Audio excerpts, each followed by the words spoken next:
اپنے کمسن غلام سے جاز ان یتولا طرف العقدی، تو جائز ہے کہ وہ ولی بنے عقد کے دونوں اطراف کا.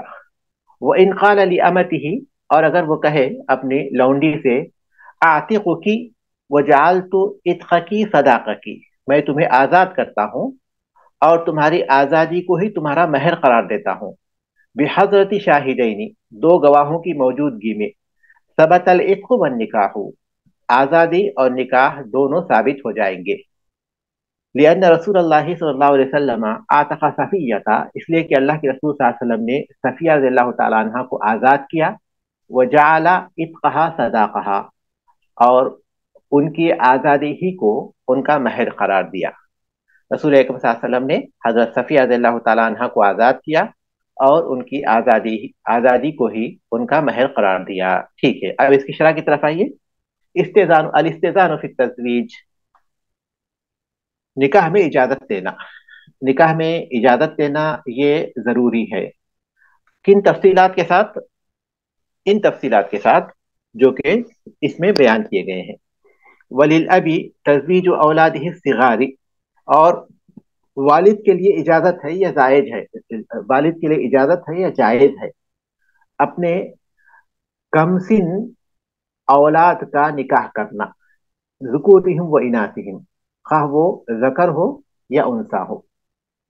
والد کو اجازت ہے. فرق کیجیے آپ، اولیاء بہت ہیں، والد والد بھی ولی ہے، دادا ولی ہے، بیٹے ولی ہے، بھائی ولی ہے، چچا ولی ہے، بھتیجے ولی ہے. لیکن یہاں اولیاء بل کر نہیں ہے، والد کہا گیا ہے، تخصیص کی گئی کہ اولیاء میں صرف والد کو اجازت ہے، دوسرے نہیں. والد کو اجازت ہے کہ وہ اپنے چھوٹے لڑکے لڑکیوں کا نکاح ان کی اجازت کے بغیر کر سکتے ہیں. اس کی دلیل کیا ہے؟ ابوبکر صدیق رضی اللہ تعالیٰ نے عائشہ رضی اللہ تعالیٰ عنہ کا نکاح اللہ کے رسول صلی اللہ علیہ وسلم سے کر دیا تھا، جبکہ وہ 6 سال کی تھی، ابھی بالغ نہیں ہوئی تھی. ان کی اجازت نہیں لی، کیونکہ اب جو بالغ نہیں ہے، ان کو اس کا شعور نہیں ہے، تو ان کی اجازت لینے کے کوئی معنی بھی نہیں ہوتے. تو ان کی اجازت کے بغیر ہی ابوبکر رضی اللہ تعالیٰ نے عائشہ رضی اللہ تعالیٰ عنہ کا نکاح اللہ کے رسول صلی اللہ علیہ وسلم سے کر دیا تھا 6 سال کی عمر میں. اس کے علاوہ اور بھی واقعات ہیں، تفصیلات پہ جائیں گے تو دوسرے واقعات صحابہ کی ہم کو ملتے ہیں. لیکن بنیادی طور پر اس کی جو اجازت کی جو بنیاد ہے وہ یہ حدیث ہے. اس سے بات معلوم ہوتی ہے کہ والد کو اجازت ہے، کیونکہ والد کی جو شفقت ہے وہ دوسری اولاد کے مقابلے میں اپنی اولاد کے لیے زیادہ ہوتی ہے. والد کے جو کام ہیں وہ اپنی اولاد کے فائدے ہی کے لیے ہوتے ہیں. ان کی شفقت دوسری اولاد کے مقابلے بہت زیادہ ہے، اس لیے والد کو اس بات کی اجازت ہے، دوسری اولیاء کو نہیں، کہ وہ اپنے چھوٹے لڑکے لڑکیوں کا، لڑکی کا صحیح ہے کیونکہ وہ اس کا ولی ہے، اور لڑکے کا بھی کیونکہ وہ چھوٹا ہے لڑکا. تو اس حیثیت سے اجازت کے بغیر ہی اس کا نکاح کر سکتے ہیں والد. وہ بناتہ الابکاری بغیر اذنہ، اور اپنی باکرہ لڑکیوں کا نکاح کرنا والد کے لیے جائز ہے ان کی اجازت کے بغیر. جملے کا جو پہلا حصہ ہے یہ بالکل درست ہے. اہل علم اس کے بارے میں اتفاق رکھتے ہیں کہ والد اپنے جو نابالغ ہیں، کمسن ہیں، بچے اور بچیوں کا نکاح کر سکتے ہیں. دیکھیے یہاں آپ کے ذہن میں کوئی سوال پیدا ہوتا ہوگا، اس میں سے ایک تو یہ ہے کہ نابالغ بچے اور بچیوں کے نکاح کا فائدہ کیا ہے؟ کیونکہ جب ان کا نکاح ہم کرتے ہیں تو رخصتی تو نہیں کریں گے. اگر کسی نابالغ لڑکی کا نکاح کسی سے کیا جاتا ہے تو ظاہر ہے کہ اس کی رخصتی تو نہیں ہوگی، رخصتی تو اس وقت ہوگی جب کہ وہ بالغ ہو جائیں گے. عائشہ رضی اللہ تعالیٰ عنہ کا نکاح تو 6 سال کی عمر میں ہوا تھا، لیکن رخصتی نہیں ہوئی تھی کیونکہ وہ نابالغ تھے. 9 سال کی عمر میں جب وہ بالغ ہوئی تو اس کے بعد ان کی رخصتی ہوئی. تو اب یہاں یہ سوال پیدا ہوتا ہے کہ جب ان کی رخصتی نہیں ہوتی تو پھر نکاح کرنے میں فائدہ کیا ہے؟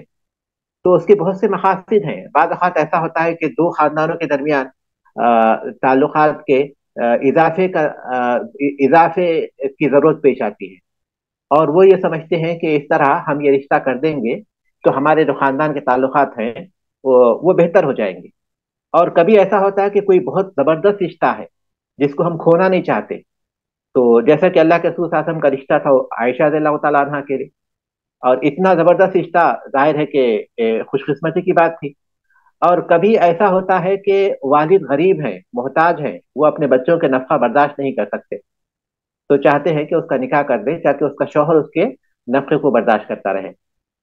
پھر رخصتی ہوگی اس کی اس وقت جب کہ بالغ ہوگی۔ واضح ہے آپ لوگوں کے لیے؟